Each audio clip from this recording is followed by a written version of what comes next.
মিথ্যা দিপ্তিং নাসেবেয়া নাসেয়া লোকবর্ধনতি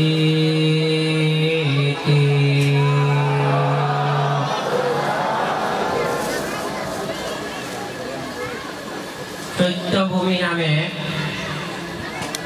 খ্যাত বন্দরনগরী চট্টগ্রামের বুকে আমার আলোকিত ছাত্র আপনাদের সকলে অতি প্রিয়ভাজন তরুণ সাংঘিক ব্যক্তিত্ব চট্টগ্রাম বিশ্ববিদ্যালয় থেকে কৃতিত্বের সাথে এমএ পাস করে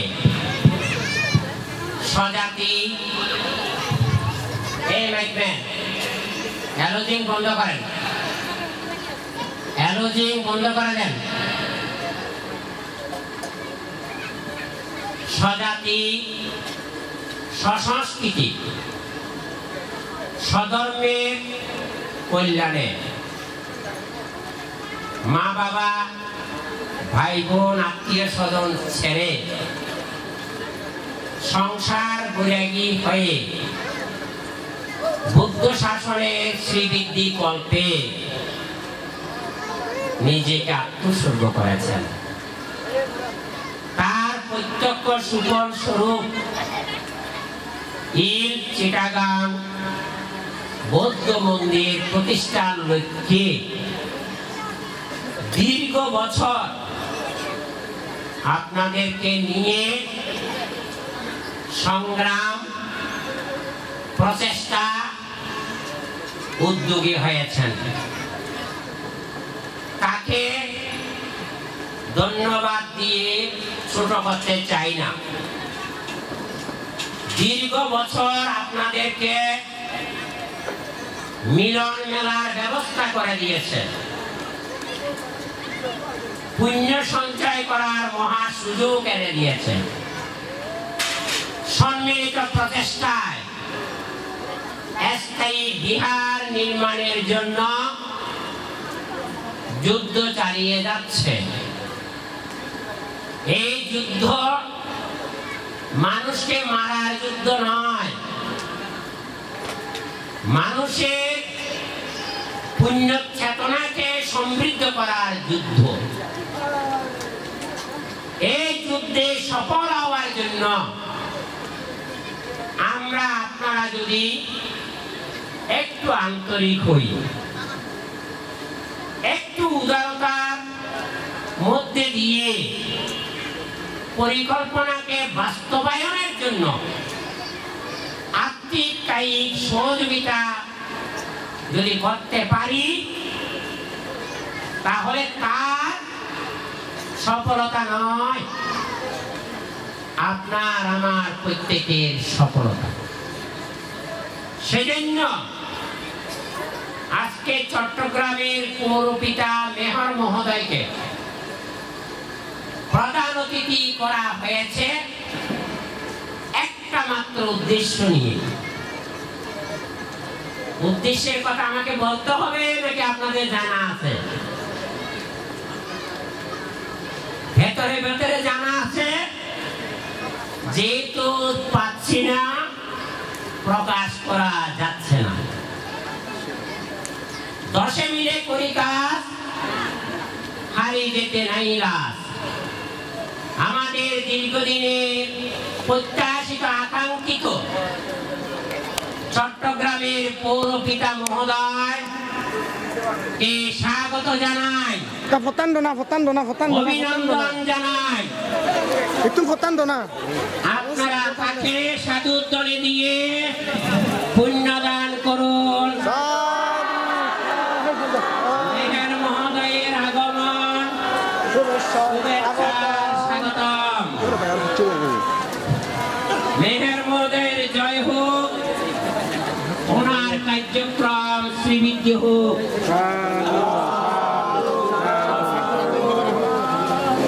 ফ্যানকে সরাই ফেলে সমর্থন ফ্যান নকেল্লার আপনারা নীতি শাসন গ্রহণ করুন।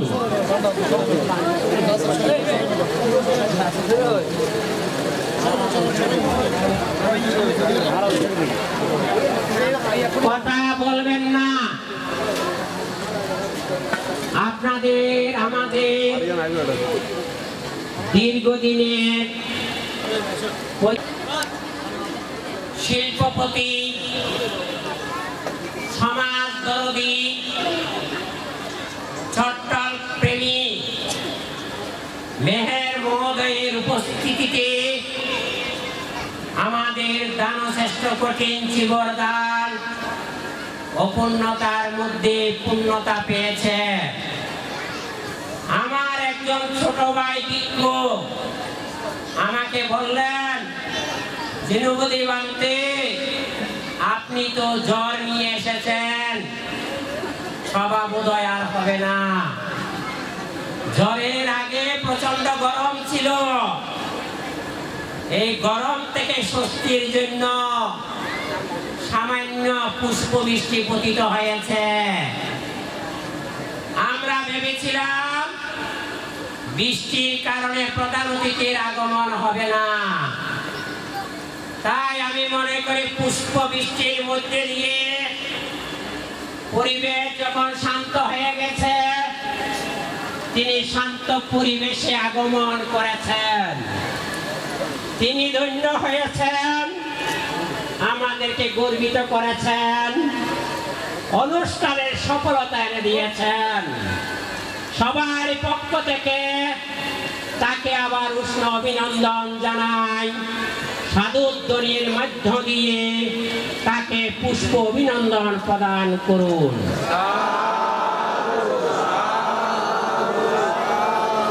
মাননীয় মেয়র মহোদয়, আপনি সামনের দিকে একটু দৃষ্টি দেওয়ার চেষ্টা করেন। বিশাল 3 পার্বত্য অঞ্চল তথা সমতলীয় বৌদ্ধদের সমাবেশ ঘটেছে, কিন্তু বড় উচ্চ পদ মর্যাদা সম্পন্ন অফিসার এখানে তেমন নেই, ধনাঢ্য ব্যক্তি তেমন নেই। জীবন জীবিকার তাগিদে মা বাবার থেকে দূরে এসে কর্মজীবী হিসাবে দেশের শিল্প বাণিজ্যকে অর্থনৈতিক উন্নতির ক্ষেত্রে তারা শ্রম দিয়ে মেধা দিয়ে দেশকে স্বনির্ভর করার জন্য ভূমিকা রেখে যাচ্ছে। এর চেয়ে সৌভাগ্য, এর চেয়ে গৌরবে, এর চেয়ে আনন্দের আর কি থাকতে পারে। কিন্তু একটা দুর্ভাগ্য, হাজার হাজার বৌদ্ধ জনতা এখানে বসবাস করলেও স্থায়ীভাবে একটা বৌদ্ধ মন্দির তারা গড়ে তুলতে পারেনি। তাহলে সকাল সন্ধ্যা কোথায় গিয়ে প্রার্থনা করবে? বিভিন্ন বুদ্ধ পূর্ণিমা, আষাঢ়ী পূর্ণিমায় কোথায় গিয়ে তারা সংযত জীবন যাপন করবে? মেহের মহোদয়ের ক্ষমতাও আছে, অর্থ আছে, সম্পদও আছে। তিনি যদি একটু আমাদের প্রতি সহানুভূতিশীল হন, বেশি জায়গার দরকার নাই, 10 ঘন্টা 20 ঘন্টা একটু সিটি কর্পোরেশনের আন্ডারে যে জমিগুলো আছে সেই জায়গা থেকে যদি সামান্য পরিমাণ জায়গা দেওয়া হয়, আপনি একই জয়ী হয়েছেন। এই প্রতিষ্ঠানের মধ্যে দিয়ে প্রতিদিন প্রতিনিয়ত হাজার হাজার মানুষ যখন প্রার্থনায় বসবে, আপনার উন্নতি ছাড়া অবনতি হবে না। আপনার জীবনের শ্রীবৃদ্ধি কামনা করবে। আপনার কর্মকীর্তির ইতিহাসের সাথে এই প্রতিষ্ঠান যদি গড়ে উঠে আর একটা নব ইতিহাসের গোড়াপত্তন আপনার দ্বারাই সৃষ্টি হবে বলে আমরা প্রত্যাশা করতে পারি। দল থাকতে পারে, ঘরের অভাব অনেকের নেই, কিন্তু সব মানুষের ধন সম্পদ, সব মানুষের ভূসম্পদ কিন্তু স্মৃতিধন্য করতে পারে না। আপনি চট্টল প্রেমী হিসাবে, চট্টল দরদী হিসাবে আপামর জনসাধারণের নৈতিক চেতনা, ধর্মীয় আদর্শকে জাগিয়ে তোলার ক্ষেত্রে যদি আপনি একটা দৃষ্টান্ত স্থাপন করতে পারেন, আপনি চিরঞ্জীব হবেন। এদের মধ্যে অন্তরে আপনি ঠাঁই পেয়ে যাবেন। আপনি আপনার স্মরণে আছে, যদিও চট্টগ্রাম বৃহত্তর সম্প্রদায়ের চট্টগ্রামে রূপ নিয়েছে, কিন্তু হাজার হাজার বছর আগে এই চট্টগ্রাম বৌদ্ধ রাজাদের চট্টগ্রাম ছিল। এই চট্টগ্রামে অষ্টম শতক থেকে দ্বাদশ শতক অবধি একমাত্র বিশ্ববিদ্যালয় ছিল, যে বিশ্ববিদ্যালয়ে বিভিন্ন দেশের পণ্ডিতগণ এসে পাঠদান করতেন, শিক্ষার্থীরা এসে পাঠ গ্রহণ করতেন। তার নাম আপনারা জানেন কি? আমি নতুন করে জানিয়ে দিচ্ছি, পণ্ডিত বিহার বিশ্ববিদ্যালয়। এই পণ্ডিত বিহার বিশ্ববিদ্যালয়ে চর্যাগীতি বা চর্যাপদ রচনা হয়েছে। কারা রচনা করেছে? আত্মত্যাগী বৌদ্ধ সন্ন্যাসীরা। সেই চর্যাপদ থেকে বাংলা ভাষার গোড়াপত্তন হয়েছে। তাহলে বৌদ্ধদের ইতিহাস ঐতিহ্য কত সমৃদ্ধ, কত প্রাচীন আপনারা চিন্তা করুন। এই দেশ স্বাধীন করার জন্য, বাংলা ভাষার ঐতিহ্য রক্ষা করার জন্য 1952 সালে আমরা আপনাদের সাথে থেকে ভাষাকে রক্ষা করার জন্য সংগ্রাম করেছি। 1971 সালে মুক্তিযোদ্ধা শুধু করিনি, মুক্তিযোদ্ধাকে আশ্রয় দিয়ে, নিরাপত্তা দিয়ে পাক বাহিনীকে পরাভূত করার জন্য এই আপামর বৌদ্ধ জনসাধারণ ভূমিকা রেখেছে। কিন্তু আজ অবধি আমরা কোনদিন প্রতিদান চাইনি। আপনারা যদি বুঝতে পারেন, আপনাদের অসংখ্য মসজিদ মাদ্রাসা আছে, কিন্তু আমাদের চট্টগ্রামের মধ্যে এখনো বিশ্ব শান্তি প্যাগোডা স্থাপিত হয়নি। অথচ জাপান, চায়না, কোরিয়া থেকে শুরু করে সব দেশের বৌদ্ধরা এই দেশের সমৃদ্ধির জন্য সাহায্য করে যাচ্ছে।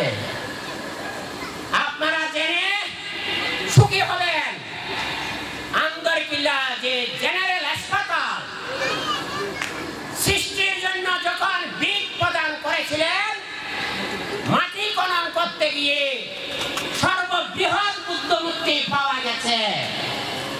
সেটা তৎকালীন সময়ে সিটি কর্পোরেশনের মাধ্যমে চট্টগ্রাম বিহারের নিচে বুড়া গোসাই নামে আলাদা মন্দির স্থাপন করা হয়েছে। তাহলে জানান, আন্দরকিল্লা যদি বৌদ্ধ ঐতিহ্যের তীর্থস্থান না হতো, তাহলে ওইখানে কেন বুদ্ধ মন্দির পাওয়া গেল? চিন্তা করুন, জেনে সুখী হবেন। 1910 সালে বর্তমান প্রধানমন্ত্রীর নেতৃত্বে আমি চায়না গিয়েছিলাম প্রধানমন্ত্রীর সফর সঙ্গী হয়ে। সেখানে আমি 2010 সালে সেখানে আমি চায়না প্রাইম মিনিস্টারের সাথে আমাদের প্রধানমন্ত্রী সহ এই দেশের চৈনিক পরিব্রাজক ইউএন সান পাইয়েন এই দেশে এসে বিদ্যাপীঠে এসে লেখাপড়া করেছেন। এই দেশের শিক্ষা সংস্কৃতিকে কাঁধে বহন করে নিয়ে মননশীল মেধার মাধ্যমে সুদূর চীন, তিব্বত থেকে আরম্ভ করে সর্ব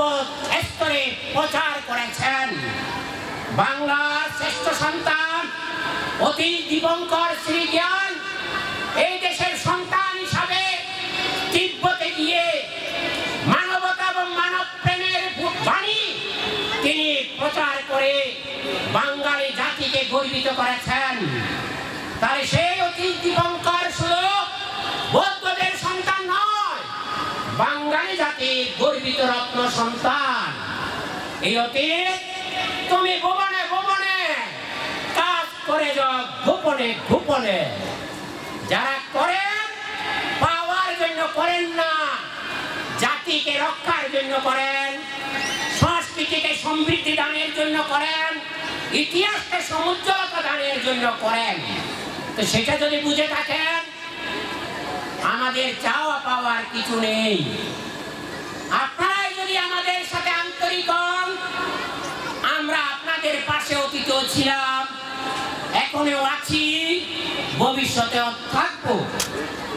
আপনার সামান্য জমির কোনো অভাব নেই, তাহলে সেই সামান্য জমি দিয়ে যদি আরেকটা বিদ্যাপীঠ করে তোলা যায়, সে জন্য নরলোকে লোকে যারে নাই বলে মনের মন্দিরে নিত্য সেবে সর্বজন।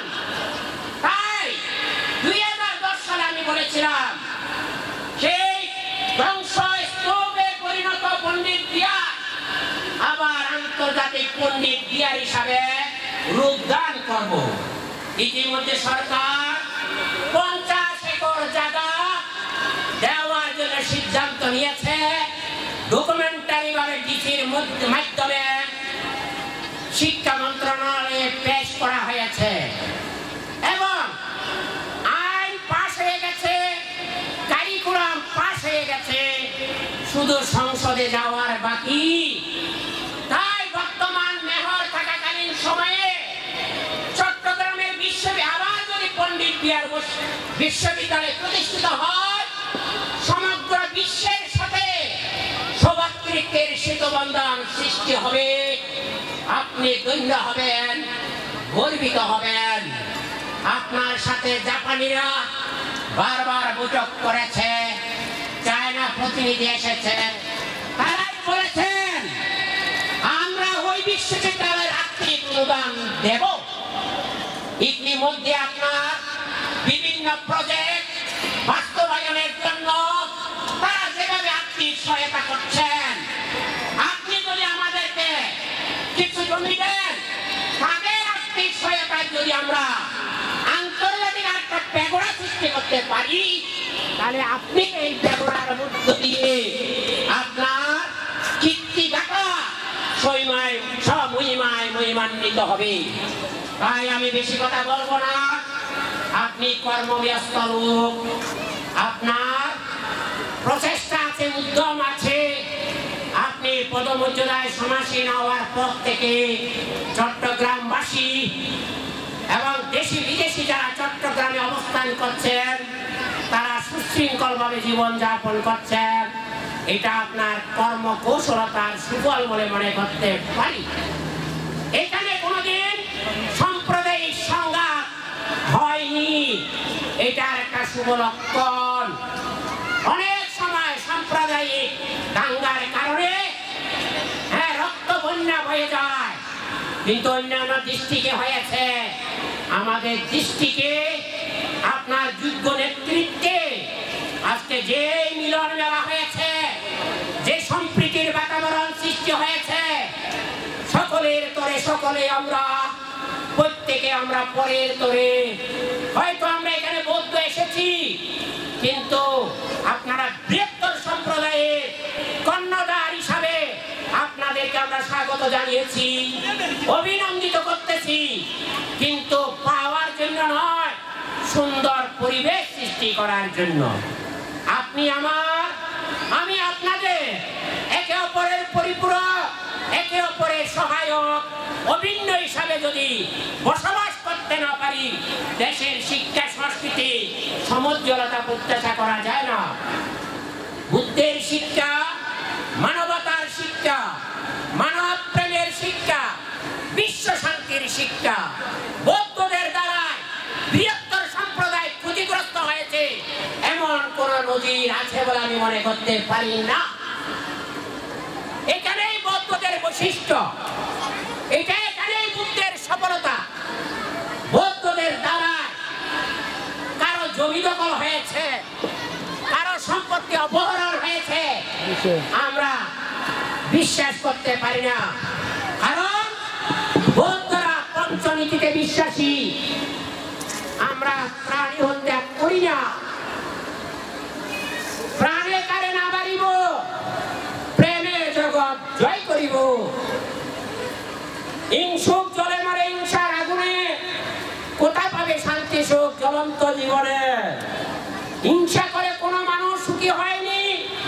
হিংসার বিষবাষ্প প্রজ্বলিত করে শান্তিতে অবস্থান করে না। আজকে ফ্যাক্টরিতে, কাপড়ের ফ্যাক্টরিতে, গার্মেন্টসে চাকরি করে ওরা কোনো রকমের জীবন যাপন করে। তাই তাদেরকে মানুষের মতো মানুষ করার জন্য নৈতিক শিক্ষার প্রয়োজন। নৈতিক শিক্ষায় সুশিক্ষিত হলে ইসলাম যেমন শান্তির ধর্ম, শান্তি তখনই প্রতিষ্ঠিত হবে প্রতিবেশীকে যদি শান্তি সুখের ব্যবস্থা করা হয়। আপনিও শান্তি পাবেন, সেও শান্তি পাবে। আর প্রতিবেশীর শান্তিতে আপনার যদি ভূমিকা না থাকে, বৃহত্তর সম্প্রদায় শান্তিতে থাকলেও শান্তি পাবে কিনা আপনি ভাবুন। আপনার অজানা কিছু নয়। তাই আমরা কারো অদত্ত বস্তু গ্রহণ করি না। যদি দেন স্বাগত জানাবো, অভিনন্দন দেব, না দিলেও দুঃখ করে কোনো লাভ নাই। আর দিয়ে যদি আপনি অপরের দুঃখ মোচন করতে পারেন, তাহলে তারাও দুঃখমুক্ত হবে, আপনিও দুঃখমুক্ত হবেন, আপনার পরিবার আরো সমুজ্জ্বলতা হবে, এই গৌরবদীপ্ত ইতিহাসের সাথে আরো লিপিবদ্ধ হবে। সেটা যদি বুঝতে পারেন, তাহলে আজকের সমাবেশে আপনাকে স্বাগত জানানোর উদ্দেশ্য কি আপনি বুঝতে পারছেন। যিনি স্বাগত জানিয়েছেন তিনি চট্টগ্রাম বিশ্ববিদ্যালয়ের MA পাস করা ব্যক্তি, বৌদ্ধ সন্ন্যাসী, মা বাবা ছেড়ে এসেছে, তার চাওয়া পাওয়ার কিছু নেই। স্বজাতি সংস্কৃতির সেবার জন্য তিনি আত্মোৎসর্গ করেছেন। আমাদের কোন মৌলানাদের মাসিক বেতন আছে? আমাদের কোনো মাসিক বেতন নেই। সামান্য দানের উপর বৌদ্ধ ভিক্ষুরা চলে, এটাই বাস্তবতা। এই বৌদ্ধ ভিক্ষুরা বহুজন হিতায়, বহুজন সুখায়, বহুজনের সুখ, বহুজনের শান্তি, বহুজনের দুঃখ মুক্তির জন্য বুদ্ধ বাণী প্রচার করেন। সেই বৌদ্ধ ধর্মের শ্রেষ্ঠ প্রথম সোপান হচ্ছে প্রজ্ঞাদীপ্ত জীবন তৈরি করা। প্রজ্ঞাদীপ্ত জীবন মানে কি?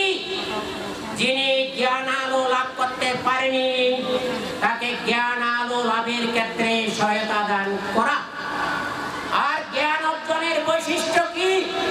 জ্ঞান অর্জনের বৈশিষ্ট্য হচ্ছে যার যতটুকু অধিকার আছে, অধিকার থেকে বঞ্চিত না করা। পৌরপিতা যিনি এসেছেন, পৌর অঞ্চলে যে নাগরিকগণ আছেন, তাদের ক্ষুদ্র অধিকার আছে। সেই অধিকার যদি আপনার উদারতার মাধ্যমে, সহানুভূতিশীল মানসিকতার মাধ্যমে সে নাগরিক দায়িত্ব পালন করেন, তাহলে আপনি ধন্য ধন্য, বরেণ্য বরেণ্য, নমস্য নমস্য হবেন। এতে কোনো বিকল্প রাস্তা আছে বলে আমি মনে করি না।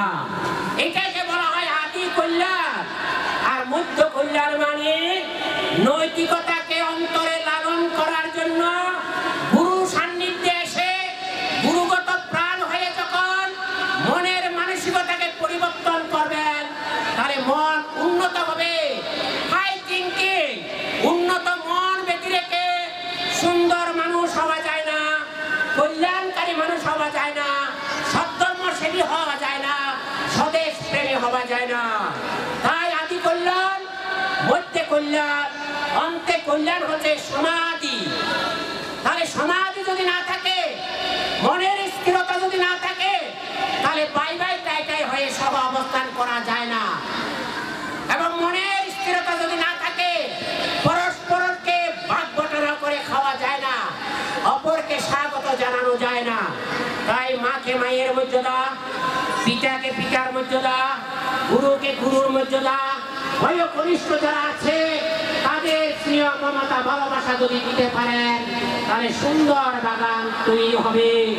সেই বাগানে যেই পুষ্প প্রস্ফুটিত হবে শুধু সৌন্দর্য ছড়াবে না, সুগন্ধ ছড়াবে। সেই সুগন্ধ আপনি পেলে আত্মতৃপ্তি হবেন, আত্মসন্তুষ্টি হবেন, কল্যাণের কাজে দৃষ্টান্ত স্থাপন করবেন। তাই আজকে যেই বাগান রচিত হয়েছে সেই বাগানের যাতে সৌরভ সুগন্ধ চিরস্থায়ী হয়, সেই সুগন্ধের চেয়ে মানুষের বাগানের সুগন্ধ আরো মধুর, আরো কল্যাণকর। তাই মানুষের বাগানে যে বৃক্ষ প্রস্ফুটিত হয়েছে, গজি উঠেছে, সেই বাগান যাতে বাগানের মতো হিন্দু মুসলিম খ্রিস্টান ভাই ভাই হয়ে যাতে সেই বাগানকে সমুজ্জ্বলতা দান করতে পারি, সুগন্ধ দান করতে পারি, সুনাগরিক হিসাবে দেশপ্রেমে উদ্বুদ্ধ হয়ে স্বজাতি সংস্কৃতিকে রক্ষা করতে পারি, সেই শুভ কামনা করে, অশান্ত বিশ্বে শান্তি সুখ কামনা করে মেহর মহোদয়কে আবারও সেই শুভ পাবনা পূর্ণিমা দানোত্তম কঠিন চিবর দানসভার পক্ষ থেকে পুণ্যময় অভিনন্দন, নিরোগ দীর্ঘ জীবন, ওনার যে প্রত্যাশা আছে, আগামী দিনের উজ্জ্বল সম্ভাবনা আছে, সেই ব্যাপারে অতীতেও ছিলাম, এখনো আছি, আগামীতেও থাকবো, এই আশ্বাস দিয়ে সবার জয় মঙ্গল কামনা করে, অশান্ত বিশ্বের শান্তি সুখ কামনা করে, সর্বস্তরের মানুষকে শিক্ষায় দীক্ষায় সমুন্নত হয়ে এই দেশকে সোনার বাংলাতে রূপান্তরিত করার আহ্বান জানিয়ে, কর্মকর্তা তথা মহান বৃক্ষ সংঘের শ্রীচরণে বন্দনা জানিয়ে আমার নাতি দীর্ঘ আলোচনা এখানে শেষ করলাম। মেহর মহোদয় জয় শ্রী মণ্ডিত হোক।